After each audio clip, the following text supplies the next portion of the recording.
Dear economic students, welcome to EPR Education. Today in this video class, lesson name is Theory of Production. Now we are discuss on essay question and answer, that is 10 marks question. Explain the law of variable proportion, Chara Anupatala Siddhantam. This question name is also another name.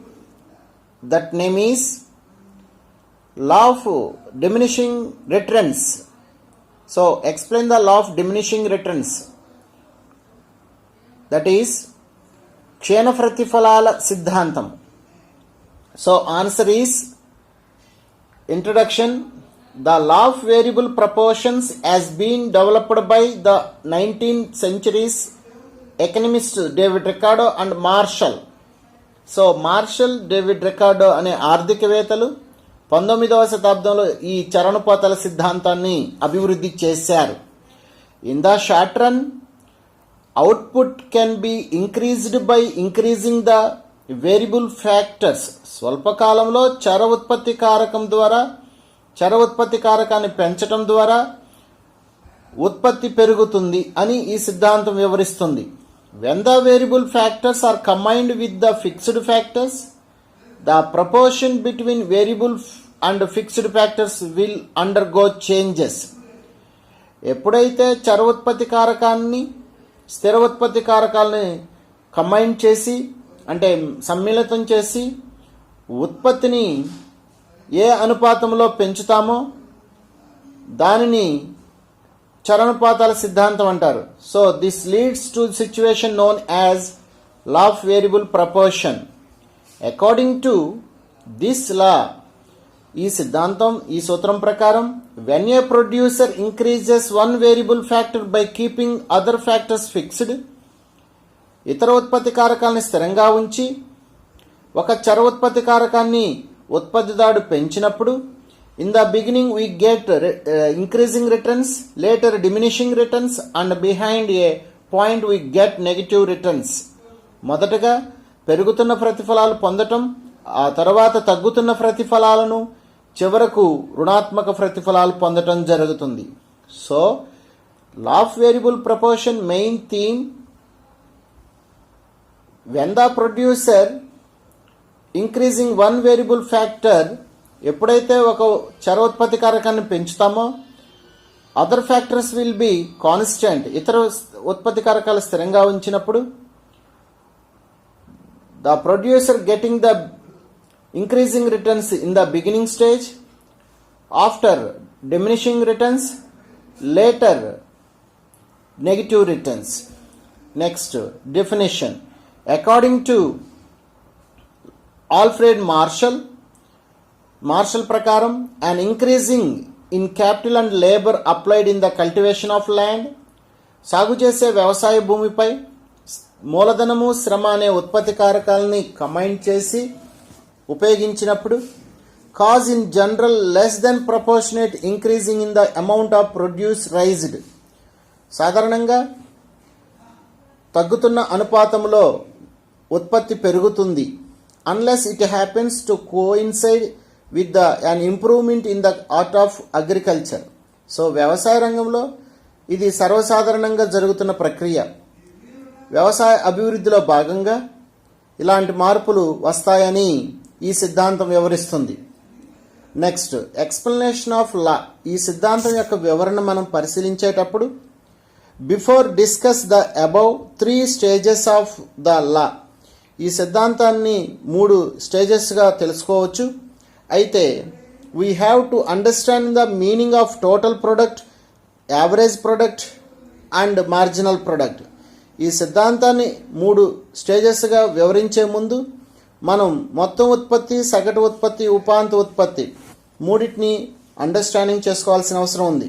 Total product means the total product is the total output resulting from the effort of all the factor of production combined together in any time. ఏ సమయంలోనైనా మొత్తం వినియోగించిన ఉత్పత్తి కారకాల నుండి వచ్చే ఉత్పత్తిని మొత్తం ఉత్పత్తి అంటాము. ఉదాహరణకి ఈ సిద్ధాంతంలో చర ఉత్పత్తి కారకంగా శ్రామికులను తీసుకున్నప్పుడు శ్రామికులను అందరి నుండి వచ్చే ఉత్పత్తిని మొత్తం ఉత్పత్తి అంటారు.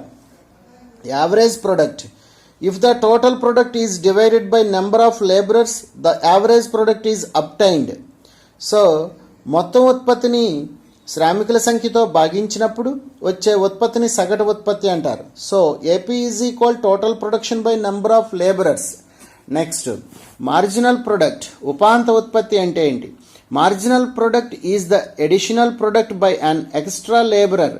సో అదనపు శ్రామికుని వల్ల అదనంగా వచ్చే ఉత్పత్తిని ఉపాంత ఉత్పత్తి అంటారు. It can also be known from the following formula, that is MPn is equal TPn minus TPn minus 1. అంటే ఎన్ అంటే number of units of marginal production is equal number of units of total production minus 1 unit of number of products total product is equal to number of units marginal product. So, the law of variable proportion can be explained with the help of a table. So, dear students, show the table. First column is variable factor, that is units of laborers. So, producer taken the increasing from 0 to 8 laborers in the table. Next, second column total product, average product, third column, fourth column is marginal product. So total product, that is మొత్తం ఉత్పత్తి TP, average product that is AP సగటు ఉత్పత్తి, marginal product that is MP ఉపాంత ఉత్పత్తి. So the above table changes are divided into 3 stages. First one, the first stage comes to end with the fourth labour. 4వ శ్రామికుని వద్ద మొదటి stage అనేది మొదటి దశ ముగుస్తుంది. ఎలా అంటే fourth labour where AP is constant, సగటు ఉత్పత్తి అనేది 6 యూనిట్స్ వద్ద కాన్స్టెంట్గా ఉంటుంది. And MP is equal to the AP. So ఉపాంత ఉత్పత్తి అనేది 6 యూనిట్స్తో ఏపీ సగటు ఉత్పత్తికి సమానంగా ఉంటాయి. So AP and MP both are equal 6 units at fourth labour, that is end of the first stage. So first stage the firm gets increasing returns.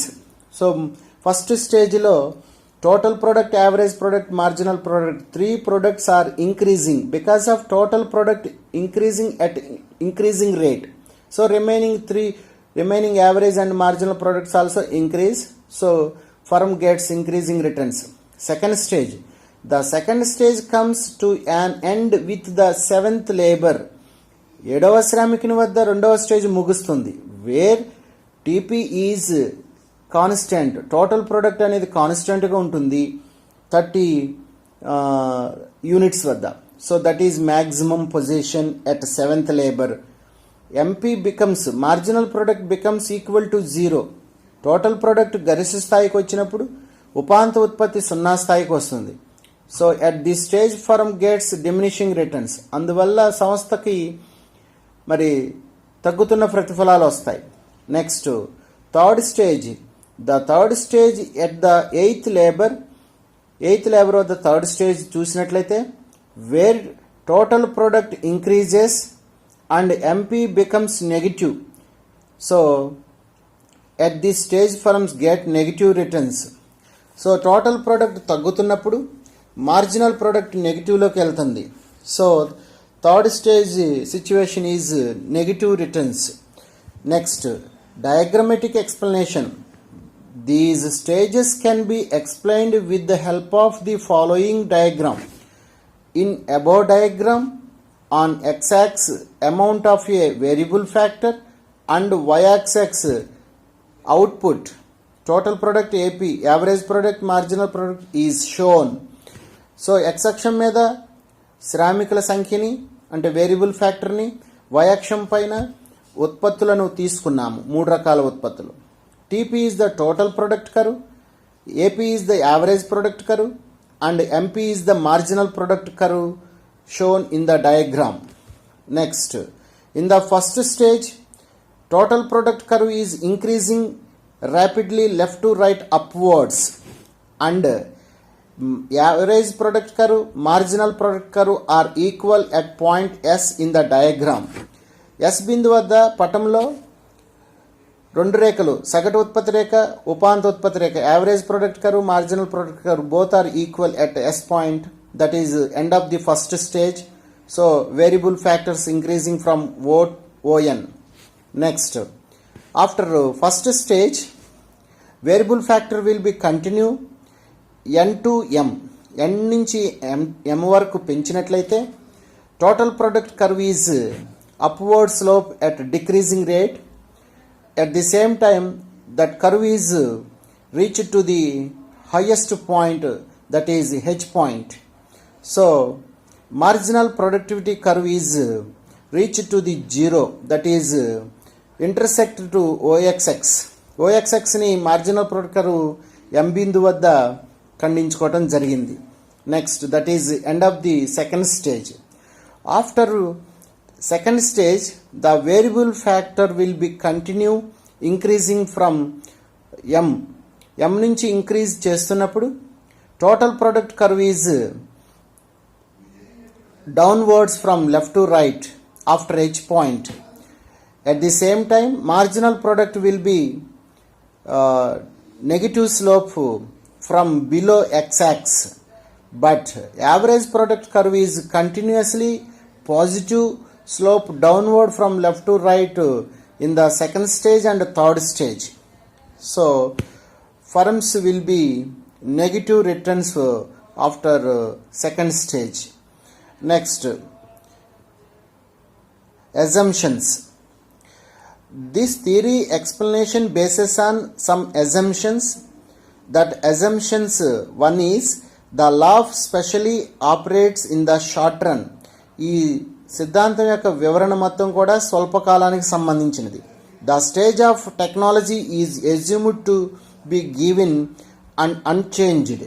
So టెక్నాలజీలో ఎటువంటి మార్పులు రావనే ప్రమేయం తీసుకున్నాం. Third stage, third one, the third units of variable factors are homogeneity. అంటే చర ఉత్పత్తి కారకాలన్నీ కూడా ఒకే విధంగా ఉండటం. For example all labourers are same efficiency, ఒకే సామర్థ్యం కలిగి ఉండాలి ఆన్ వర్క్.